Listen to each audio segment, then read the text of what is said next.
जय माता दी। आज उपांग ललिता पंचमी के दिन आइए सुनते हैं माँ ललिता की कथा।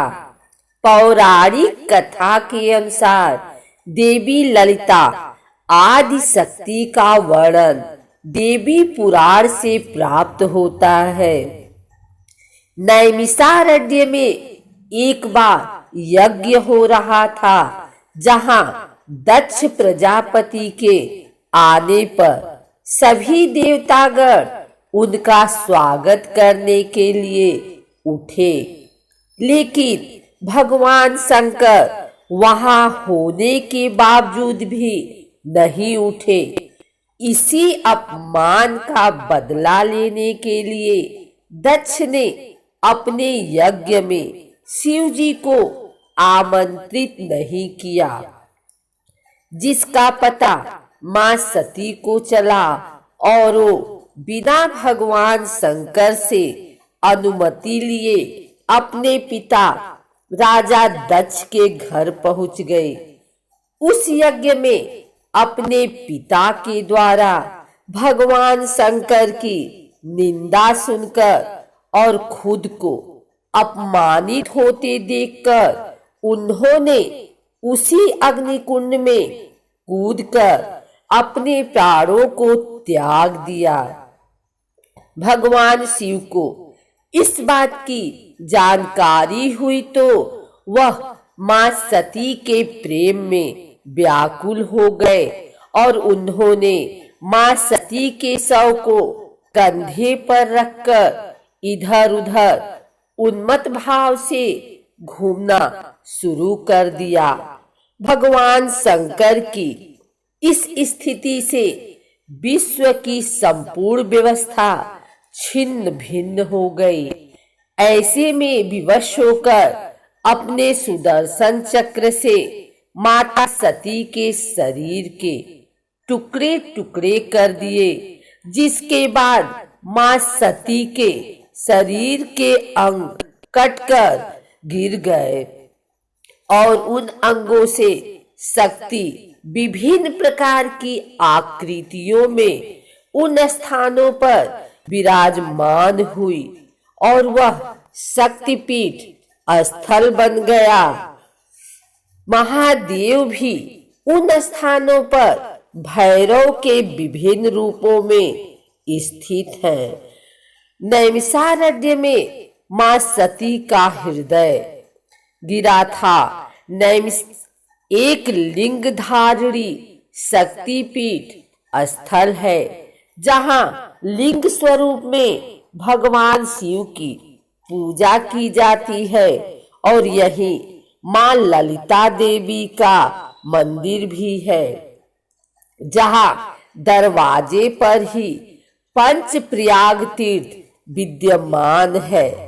भगवान शंकर को हृदय में धारण करने पर सती नैमिष में लिंग धारणी नाम से विख्यात हुई। इन्हें ललिता देवी के नाम से पुकारा जाने लगा।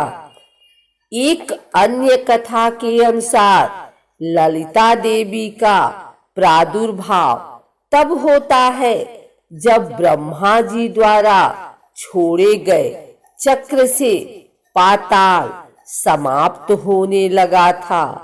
स्थिति से विचलित होकर ऋषि मुनि भी घबरा जाते हैं और संपूर्ण पृथ्वी धीरे धीरे जल मग्न होने लगती है। तब सभी ऋषि माता ललिता देवी की उपासना करने लगते हैं। प्रार्थना से प्रसन्न होकर देवी जी प्रकट होती हैं तथा इस विनाशकारी चक्र को थाम लेती हैं। सृष्टि में पुनः नवजीवन को पाती हैं। एक अन्य कथा के अनुसार देवी ललिता विभांडा नामक राक्षस का वध करने के लिए प्रकट हुई थी। विभांडा की उत्पत्ति कामदेव की शरीर की राख से हुई थी।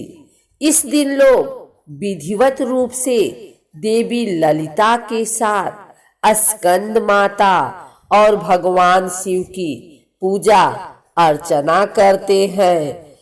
इस दिन सबसे पहले प्रातः काल में उठकर स्नान आदि से निवृत्त होकर स्वच्छ वस्त्र धारण करें। घर के ईशान कोण में पूर्व या उत्तर दिशा की ओर बैठें और माता रानी का पूजन करें। सबसे पहले शालिग्राम जी का विग्रह, कार्तिकेय जी का चित्र, माता गौरी और भगवान शिव की मूर्तियों समेत सभी पूजन सामग्री को एक जगह एकत्रित कर लें। पूजन सामग्री में तांबे का लोटा, नारियल, कुमकुम, अक्षत, हल्दी, चंदन, अबीर, गुलाल, दीपक, घी, इत्र, पुष्प, दूध, जल, फल, मेवा, मौली, आसन इत्यादि है।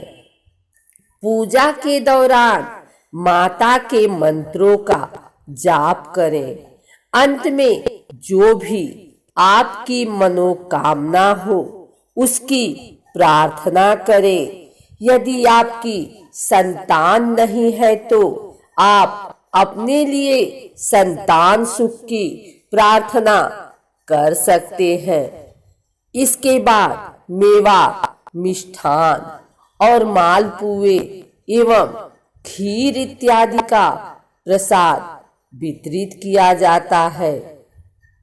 कई स्थानों पर इस दिन चंदन से भगवान विष्णु की पूजा और गौरी पार्वती की पूजा तथा भगवान महादेव जी की पूजा का भी चलन है। इस दिन मां ललिता के साथ साथ स्कंद माता और भोलेनाथ की भी पूजा की जाती है। माता ललिता को त्रिपुर सुंदरी के नाम से भी जाना जाता है। अगर आपको हमारी वीडियो अच्छी लगी हो तो इसे लाइक करें, कमेंट करें, शेयर करें और हमारे चैनल भक्ति गाथा को सब्सक्राइब करके बेल नोटिफिकेशन ऑल पर सेट कर लें ताकि आगे आने वाली वीडियो सबसे पहले आप तक पहुंच सके। धन्यवाद।